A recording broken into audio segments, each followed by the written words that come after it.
Hello, it's a terrible Christopher Lee impersonator here, and I have Jason Sims from the fantastic podcast. Jason Sims puts you in your place. Good evening, Jason. Hello, Mr. Fake Lee. How are you? I'm well, dear boy. Tell us a little bit about this fantastic new project of yours. Well, first of all, I'd just like to say I am quite a fan of the person who you're impersonating, so it's nice to meet you in an impersonating way. You got a little bit of a Santa Claus vibe going on, too, which is sort of odd, but I would love to see Christopher Lee play Santa Claus, now I think about it. But anyway, you would need a lot of padding. A lot of padding. I would like to see like a gaunt Santa Claus. But anyway, enough about my desires for redesigning Christmas. The show is Jason Sims Puts You in Your Place, and it's, we try to have conversations with artists and musicians and comedians and writers and all kinds of creative people about the places that they come from, or the places that they've lived, places that they've visited, and how those places have affected them as people, and how those places affect their work. And we've had some really interesting conversations, and we have some exciting guests and some exciting conversations yet to be released, and I'm really excited about it. Yes, I love to hear about actors talking about the good old days, and the days happening in real time, and the future to come. Jason Sims puts you in your place. Looking for sponsors now. We do like to get paid, don't we, dear boy? Yes. Go over to sliceglobal.com and have a listen.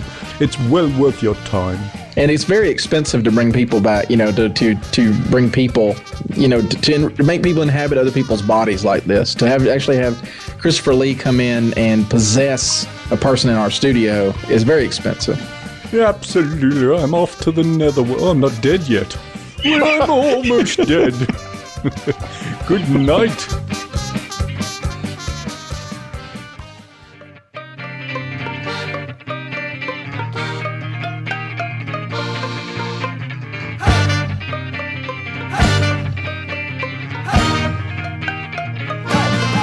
Welcome to Jason Sims Puts You in Your Place. It's a series of conversations with creative people about how the places in their lives affect them and their work. My name's Jason Sims, as you may have gathered from the title of this thing. Our URLs are sliceradio.com.au, or if you're somewhere else besides the wonderful country and continent of Australia, you can also reach us by sliceglobal.com. And just look for the podcast tab, and we'll be there along with some other delightful podcasts. We're also on iTunes. And again, I just want to thank everyone who's left reviews and ratings. We ended up, as of this recording, on the new and noteworthy section. So we couldn't have done that without you guys subscribing and commenting and all that good stuff. So I'm not going to beg you to do it, because that would be beneath my dignity, but I'm begging you to do it. If you love me, please go do that. Okay, now that I have lowered myself in front of you, I'm going to elevate things by introducing a guest I'm very excited to talk to, Mr. Ted Leo. How are you doing, Ted? Good, Jason. How are you? I'm doing good. Yeah, I didn't realize that you were from Australia. Are you from the north, the north of Australia? Because things are opposite down there. Yeah, as you can tell by my accent. I can't quite place your accent. Yeah, I'm from the deep north. Right. Yeah.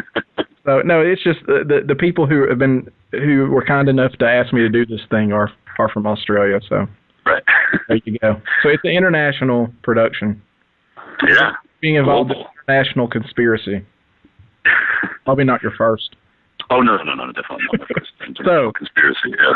Why don't you tell people who may not know, which I'm sure most people who listen to this thing will know, who you are and what you do. Okay, well, my name is Theodore Leo. I go not by choice, by Ted, just because people started calling me that at one point in my life. And I am a musician, for better or for worse. A troubadour. A troubadour, a trouvère, if you will. I will. All right. So that's all you have to say for yourself? That's accurate? Yeah, I mean, once you start adding things like that, then it's hard to stop, Yeah. I mean, adding on top of things like that. So I will say this, it took me a long time to own just being able to, I'm a musician. Yeah. That's what I am, but that's pretty much, I own that now. So where are you right now as we speak? I am right now in the great state of Rhode Island, biggest little state in the Union. And what are you up to? I am recording and writing. I live in New York, and I grew up right outside of New York in New Jersey. I have a little place up here that I built a little studio in that I kind of abscond to when I can. Your fortress of rockitude. Exactly, yes. So as you said, you're not from the great state of Rhode Island. You said you grew up outside New York in New Jersey. Where was it that a young Ted Leo grew up? Well, contrary to, it's funny, I do have a Wikipedia page, but I didn't do it for myself, and it mentions that I was born in South Bend, Indiana, and that's true, but that's purely an incident of, it's purely incidental. My parents happened to be out there for a couple of years. My dad was going to school there and then was stationed there during Vietnam, but my family is from Brooklyn and New Jersey going back generations. So there are places as high profile as MTV that always say South Bend, Indiana. I literally the first couple of months of my life there. But I grew up in Bloomfield, New Jersey, which is essentially North Newark, less than 10 miles from Manhattan. Okay. Anybody's familiar with it. So how long were you in Bloomfield? Well, full time till I was 18. I actually went back to Indiana to go to college myself, and then never really moved home again. I passed through often enough to be familiar with it, and I went for more than a couple of years without really a permanent home. I moved to D.C. about 5 years after I left college, and then moved up to Boston for a few years, and back to New York.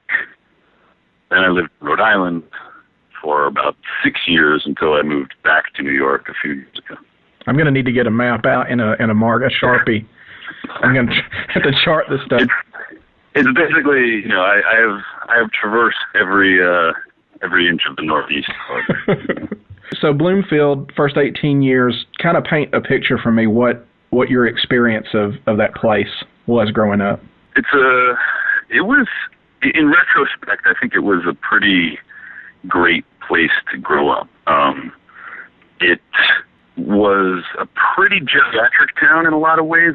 There were a lot of the previous generation, a lot of people that would have been my grandparents' age who, it was like a middle town, and it had an industry base, that kind of died. But there were a lot of old people still kind of lingering around, and it had this very, stead kind of atmosphere. But it was also really pretty diverse. I mean, in the New Jersey way that you would expect, there being a lot of Italians and Irish, both of which I am, also Polish, but Hispanic and African American as well. I never felt that kind of Jersey isolation that Springsteen is about. Yeah. I felt very much in the loop, and things like hip hop and punk rock and all that, came through my town. The only kind of downside to it is that when I went to Catholic school my whole life, and when I went to high school, I had actually very few really local friends in my high school. So, and I don't really know why that was, honestly, because, a decent percentage of my friends were Catholic as well. I think that when it came to high school, they all, just didn't go Catholic like I did. I had some times when I felt personally isolated. But that's when you retreat to your books and your record collection and stuff until you get your driver's license. And what age would this have been when you were feeling that? Were you in your teens? Yeah, early teens, 14, 15, I think you could set up some sort of Skinner box experiment where you make a teenager the most well-connected and nourished being ever, and they would still find a way to feel isolated. I mean, I think it's just a time in your life. I'm sure. Yeah. I mean, I think that's an important part of standing on your own 2 feet in a way. Sure. Yeah, I think you're probably right. Yeah, absolutely. What do you feel like being in that environment? How do you think that has affected you? Have you ever thought much about how that affected you as a person, or how that's affected your music? Absolutely, yeah. I thought about this quite a bit, actually. And I mean, for one thing, going back to two aspects of the town that I mentioned. One, it's kind of like sort of quiet, like stead, atmosphere, while at the same time being pretty diverse, meant that like there was a lot. I was getting a lot of information and a lot of input culturally, musically, and etc. within this weird little bubble where, like me and my roving gang of friends could just like run around the streets, unmolested by the other pressures of the world that today, of course, keep kids inside. I feel like it was a weirdly ideal situation that, like, was really, maximum 30 minutes on the bus away from being able to get to, like, clubs in Manhattan to go see shows. Yeah. But in my own town, like, I lived in front of a little park. We could just run around and play street hockey or drag our refrigerator boxes and break dance when we were going to street hockey, around and really kind of like, experiment and find the elements of all this stuff that was coming in at us, find what worked for what resonated within us, sort of away from the from the craziness, both from the craziness of the city and from the craziness of the suburbs, because it's not really a very suburban place either. There's not, it's pretty working class. It's not really, wasn't a lot of like that kind of like, forgive me, but that kind of like drinking and drug doing that happens in John Hughes movies, but happens in reality too. It was a nice little incubator. Getting back to your actual question, I feel like I was able to kind of synthesize a lot of things musically when I was relatively young, that once I began writing my own music, has been at times a hindrance, but most of the time I think has been useful, and in that there's a lot that I want to do with every song because of how much I think about music and all the disparate kinds of music and, ideas within all those kinds of music that I think I grew to appreciate so young. And in some ways, I think that helps me turn, write very simple songs that are actually very complicated in a lot of ways, but in other ways, it makes me want to cram every idea musically in every song, which sometimes these songs collapse under their own weight because of that. If that makes any sense. Yeah. Do you feel like maybe sometimes you're like a water hose that somebody's putting their thumb over the end of it, and you've got so much you want to get out that it's just spraying? Exactly. And yet, but sometimes you need that extra like concise stream that stopping the hose with your thumb is going to give you. Yeah. Oh yeah. When you need to spray the soap off your car, that's what you need. Exactly. Yeah. And and then also in another way, culturally, everything about where I lived was focused east, and specifically north and east. And that's partly, I think, because there's still a lingering kind of recent European immigrant culture in both the Italian and the Irish worlds, and of course, in both of those worlds, you could, your forebears who first came up on the boat could have come 150 years ago, and you still, treat it like it was yesterday, So that, there was that. And then also just, geographically, it's like I was an hour and a half from Philly and, let's say, 3.5 from Boston.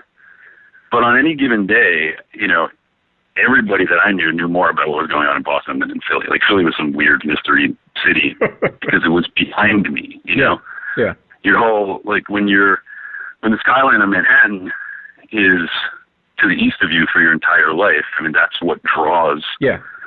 That's your That's locus. the gravity. That's the gravity. Yeah, exactly. Yeah. Yeah, and everything else is behind you. In a lot of ways, I think that plays into my music as well, because, I mean, especially when you start getting into real specifics, like a lot of the, a friend of mine once characterized my guitar playing as Northeastern guitar. And I didn't know exactly what he meant by that, but I kind of like it. And I think it's like this like noodly, Celtic noodle-driven kind of ideas with a real like industrial R&B rhythmic kind of thing, that goes along. Yeah, I could hear that. Yeah, thanks. And I would chalk that up to some degree, certainly, to the geographical influence. So you're there, and the east is where the gravity is, and then you turn around and go backwards. You turn around behind you and head down to South Bend, I guess, or were you? Yeah, more or less. I mean, that was a weird situation. I went to the University of Notre Dame, and I would counsel my younger self away from doing that, frankly. I'm relatively happy with who I am as a person at this point in my life, and of course, you can't entirely discount anything that you've been through up to the present moment. Right. Oh boy, knowing what I know now, it was basically for me. I'd been in this Catholic school bubble, and I applied to only 4 colleges, all of them Catholic, them in New England, one in D.C., and Notre Dame. And it literally just so happened that when I went out to Notre Dame, I stayed with a friend of mine who had gone to high school with me and who was a year ahead of me and had a great time. And I was like, okay, yeah, that seems like the logical next step, Mm-hmm. So I moved out there. The most important thing that happened to me in the 5.5 years it took me to get my degree is that I learned how to play guitar a lot better. Mm-hmm. That's a lot of time doing that. And my accent got really smoothed out. Mm-hmm. It's pretty funny if you listen to like I worked at the radio station, and if you listen to tapes that I made of like my radio show in 1988 when I was a freshman out there, it is crazy how sick an act. I mean, it's just like, I don't know. It's like this guy has to come over here and want to do this thing with the guitar. And I don't know. It's like, it's really, really crazy. It's like, Angela. Yeah, exactly. Yeah. Talking about music and bands in like the thickest New York accent is a really funny thing to listen to, It's a good thing I don't have an accent. I would sound silly on this thing. It's a very pleasant. Oh, well, thank you. Yeah.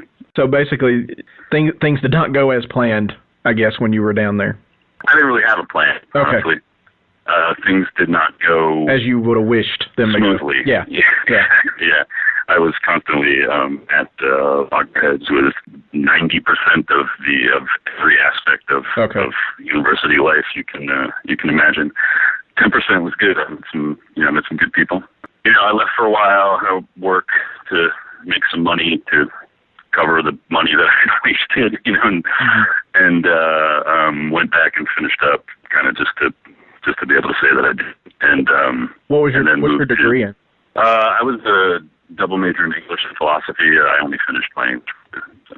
Oh wow. I could see that now that I'm thinking about it. English and philosophy. So what is it about? What do you think it would have been? Was it something specifically about the culture there that gave you trouble, or do you think it could have been the same anywhere? A little bit of both, but mostly I actually blame it on the culture there. Okay. And I'm not one to shift blame from myself. I mean, look, I'll say this right off the bat. Like, I was at that point in my life a pretty dark kid, mentally, with way too much energy and, not the wherewithal or maturity to understand how to focus, correct it. That's not uncommon, but yeah. Yeah. No, it's not. Yeah. And, I don't beat myself up for that. And Right. now that I am older and able to look back, I also can blame, the info parentis authorities, Mm-hmm. for essentially ostracizing me instead of attempting to help and understand me Yeah. in any way. And also it was a different. I mean, to use an overused phrase, I mean, it was a different time. Like, I was the only shaven-headed punk rock kid on campus. Yeah. And it's not the smallest school in the world. It's No. not the least cosmopolitan school. Right. Yeah. People come from all over the country. Certainly, probably, I'm sure, all over the world to come there. But yeah, I was the single one numero. Yeah. I mean, there are other people who listened to punk rock, and we became friends and stuff. But when I first got there, I mean, it was insane. Like, the whole place knew what it was within a day, because I was like this freak that got dropped in, out of the clouds. And that's the kind of situation where for a 17, 18-year-old who doesn't know which way is up, like, that's a really manic bunch of energy to throw at somebody. Oh, yeah. Because in one sense, you feel really, your ego gets blown sky high because everybody knows who you are. At the same time, you hate everybody for being so, like, I don't know, confused and kind of like not interested, not in a friendly way, Yeah. in who you are and what you're all about.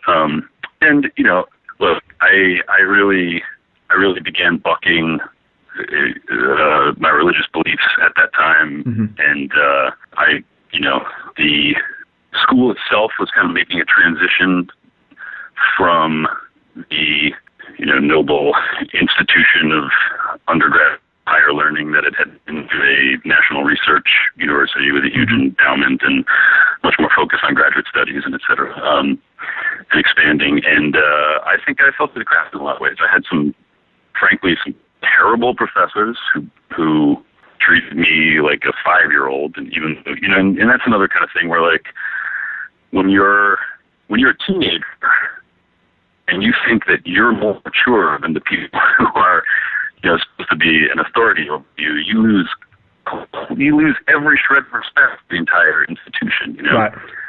And then that results in you acting out in immature ways. And it's just this horrible spiral that I was caught in for a while.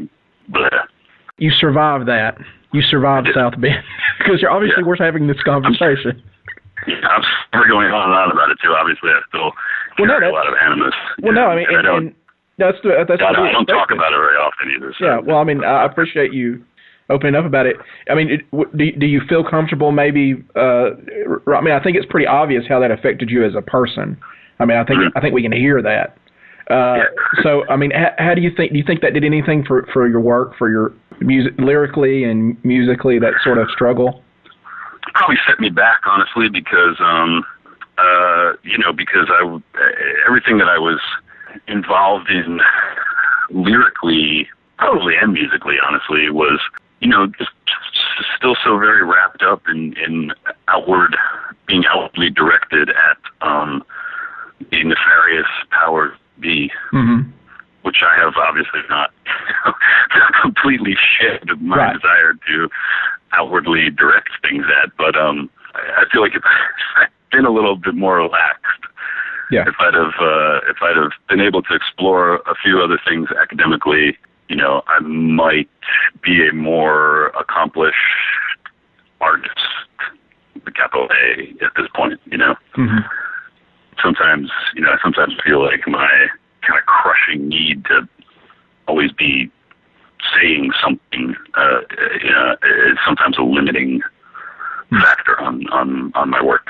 So after South Bend, where do we head now? Do we head back home for a little while?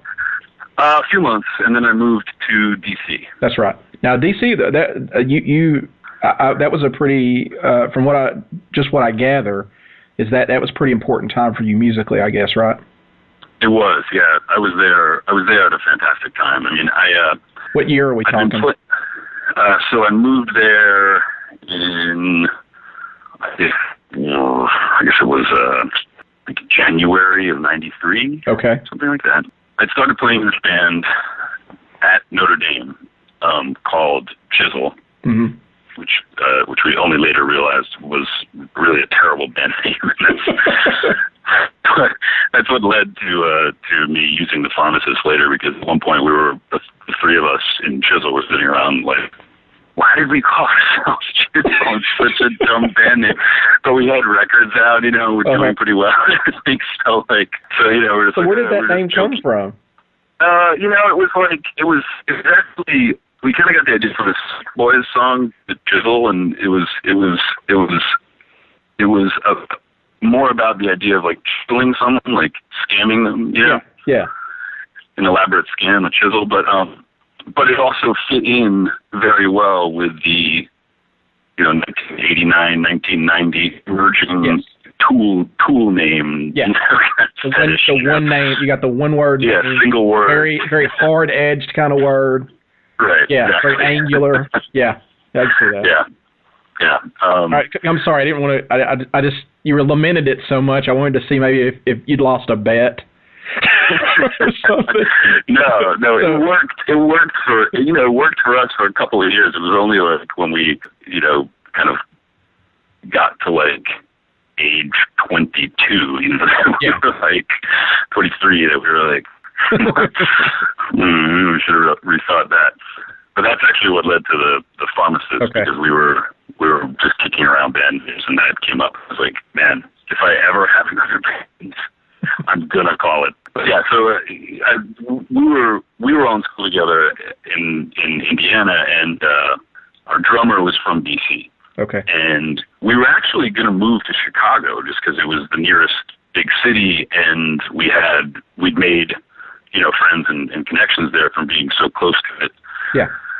While we were in school, but John, our drummer, got an internship with Amnesty back in DC. So for me, I was like, I'm not going home either way. So yeah, I'll move to DC. I had friends there as well. So yeah, so we moved to DC. But it was a pretty amazing time. It was like there was a lot going on. Fugazi was at their peak, and Nation of Ulysses was becoming the makeup, and I lived with all those guys, and we were all old friends, and we, nobody had cell phones or the internet, and we all lived in so many people down there lived within like a mile radius of each other. Everybody was just, it was an incredible cross pollination. There's just a lot of like hanging out at people's houses and talking, and lots of project bands. Everybody kind of whipping up ideas and whipping something together with different people from other bands all the time. And it was a really, really, really, really great period. How do you think that chiseled you that time? What marks do you think that made on you there, the time in D.C.?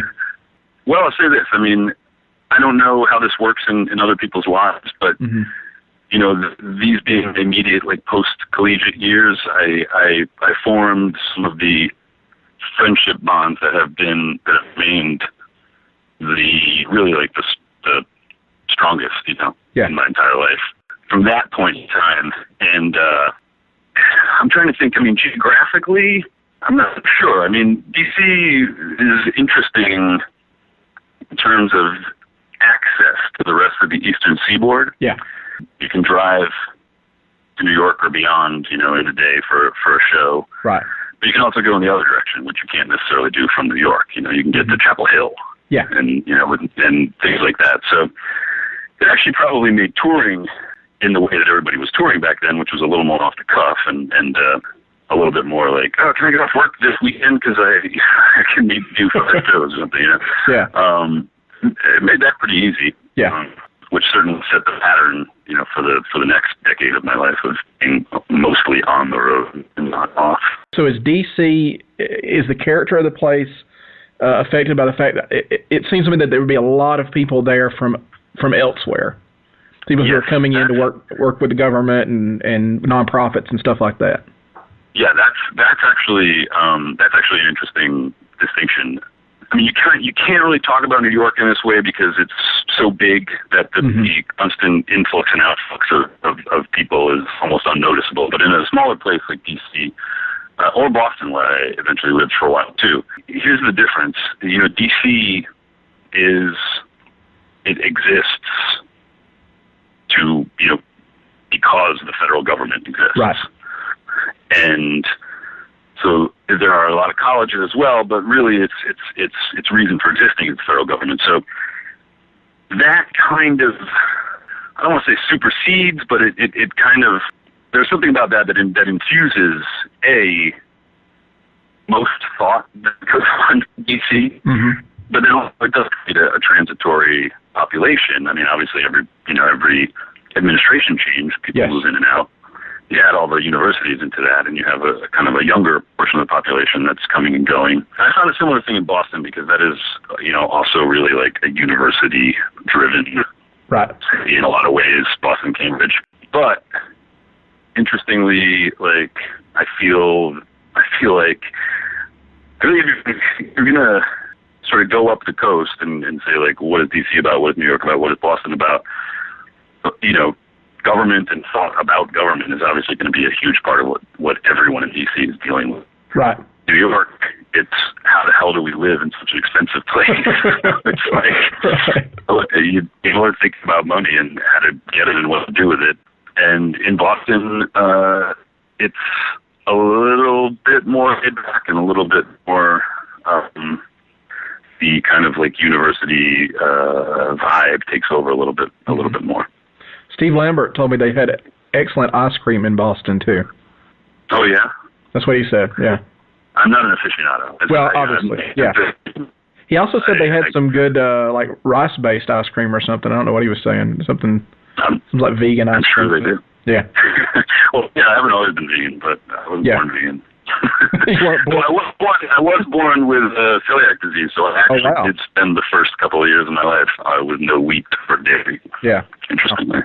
So, let's talk about touring. I mean, you live in Brooklyn now. I do. Anything you want to maybe talk about Brooklyn? How long have you been there? I've been in the neighborhood I live in now for 2 years. Okay. And it's kind of like where I want to die, actually. Oh, good. I'm ready. I'm settled. I mean, not good not the concept good at the concept of your death, but good that you found a place where when that occurs you'll be the happiest to. Yeah, I found my place. I found my spot. Good. I live in Brooklyn Heights, which I don't know. You may or may not have read Reggie Watts' trashing for its unhipness. I have not. That is, of course, why I love it. Yeah. It's not hip at all. It's really old, really beautiful, really quiet. It's right by the water. It's definitely bumping the ceiling of my price range, but I'm going to make it work as long as I can. So people buy those records if you want Ted Leo to be able to die happy. But don't move to my neighborhood. No, stay out. Keep it quiet and unhip. Yes. So I'm glad to hear that you're enjoying where you are, or where you get to be sometimes, I guess. Yeah, exactly. Yeah. So let's talk. You want to talk about touring? Sure. Because you spend a lot of time doing that. I do. Yeah. What's less and less these days, and it still seems like a lot. You said less these days? Less these days, but it still seems like a lot. Does that, as you get older, you think that has an effect on it? As you kind of enjoy being where you are and get older, does that make it harder? Yes. I think that the answer to that is that my love of touring does not diminish, but my love of off-the-road life increases. Yeah. So, they do come into conflict more and more year after year. So when did you start really hit the road in earnest? Was it while you were in D.C. or? Well, yes and no. I mean, yes, in the sense those are my years of first being in a band where my life was dedicated to being in that band and making records and touring. We were really never able to tour as much as I had always wanted to. So when I did start playing on my own, I really just took the opportunity to make up for lost time, and be on the road as much as I could. So it was really, I mean, when I first started playing under my own name and as a pharmacist, but still just solo. Yeah.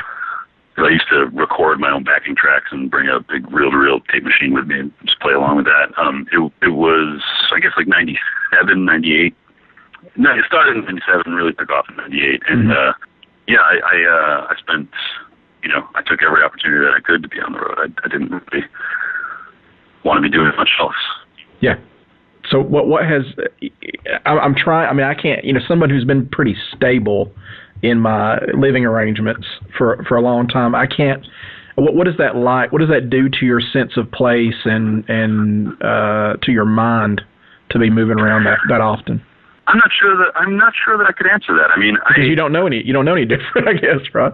Well, I'll say this.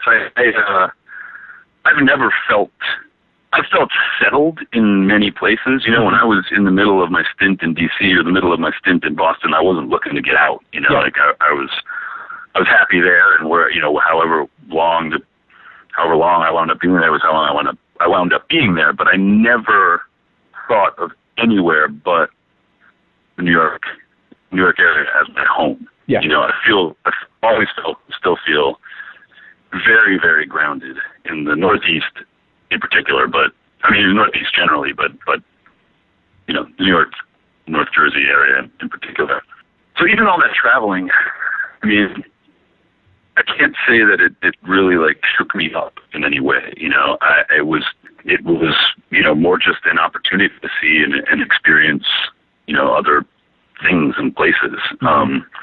Now, I will say that, what you brought up in your last question about is what you do. I mean, when you do move somewhere, if you've lived somewhere for a month or more, mm-hmm. you're certainly not going to be an expert in that place, but you have settled into a routine usually, right. And you're at home, So if you think about it, when you're in a, crummy van in the winter in Europe, sleeping on the floors of squats next to piles of, dog poop for 7 weeks. So you make it sound so glamorous. You're there. That's where you are. That is your home. Don't sugarcoat this rock star thing, Ted. Tell us, what's it really like? What's that? You said, don't sugarcoat this rock star thing, Ted. It's really like. That. So that's your home for when you're there. That's what you're saying. That's your routine. That's what you settle into a very comfortable, uncomfortable routine, or an uncomfortable, comfortable routine. Yeah. Does that sort of carrot of knowing that you're going to get to play, you're going to get to perform, you're going to get to share that moment with an audience that wants to see you, does that carrot kind of help you get through that stuff? Yes, without a doubt. I mean, it's usually a carrot. I mean, sometimes that can also be an ordeal, a stick. Yeah. But it's usually the carrot being the reward of being able to actually get on stage and play music is a reward in and of itself for sure. And that's not sugarcoating. I mean, that is the truth. Good. So you just recently were on tour with Amy Mann, correct? Yes.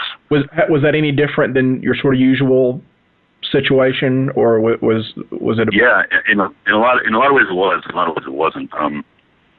First of all, it was my first bust I've ever done. Yeah.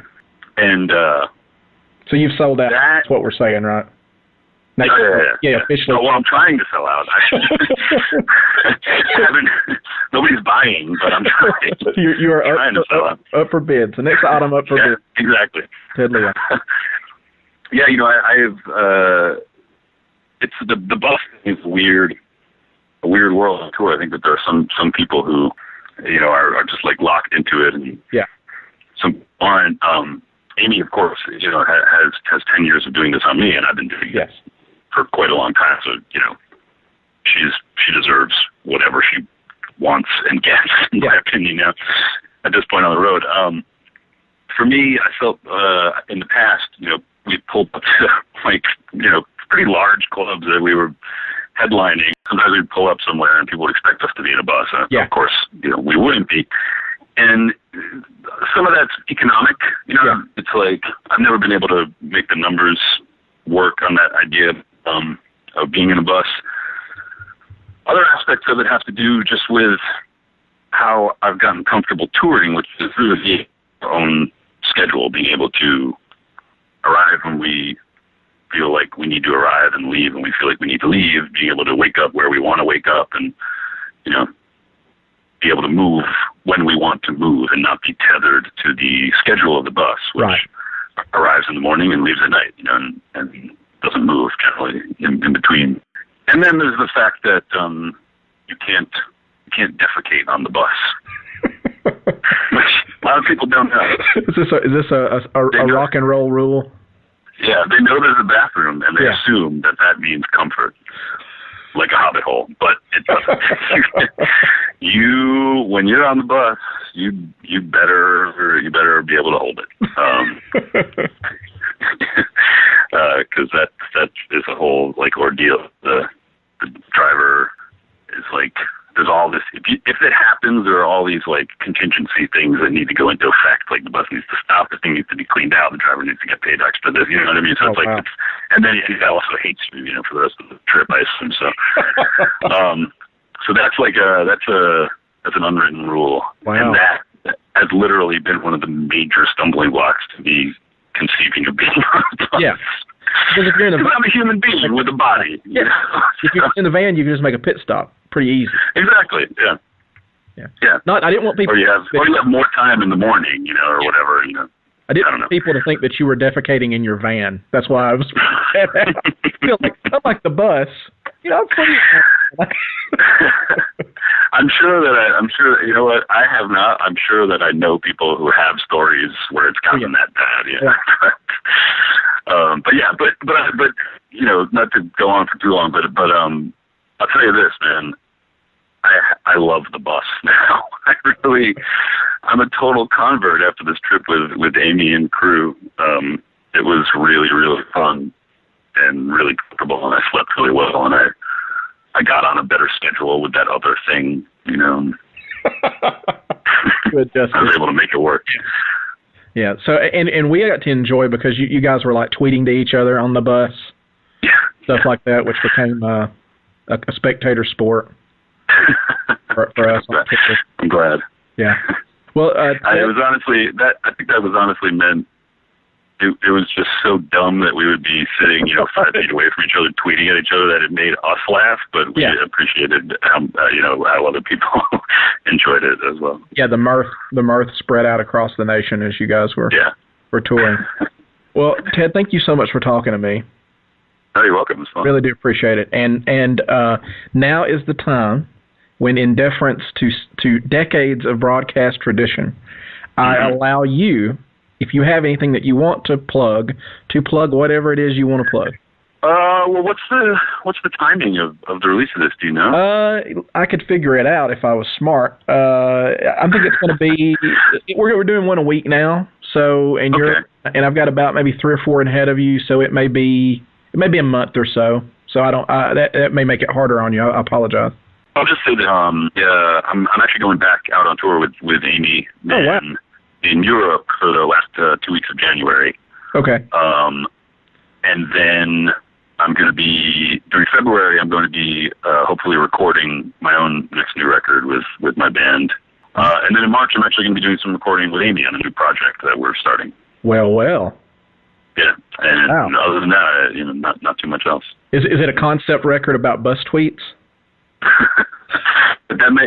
People might find their way in somewhere, but it's not going to be about that. Okay. Well, thanks again, Ted Leo, and please, people, let this man live where he wants to live. Throw some money at this guy. Let him. There's 2 things that I want for Ted Leo in his life. I want him to get to die where he wants to die, and I want him to have a bus. And I want a third thing. I want somebody smart to figure out a way to make it easier to go number 2 on a bus. Yeah. So this man does like a fusion composting toilet or something. This can be done. We have the technology to do this. Okay. So Ted, I'm going to stop recording now. All right.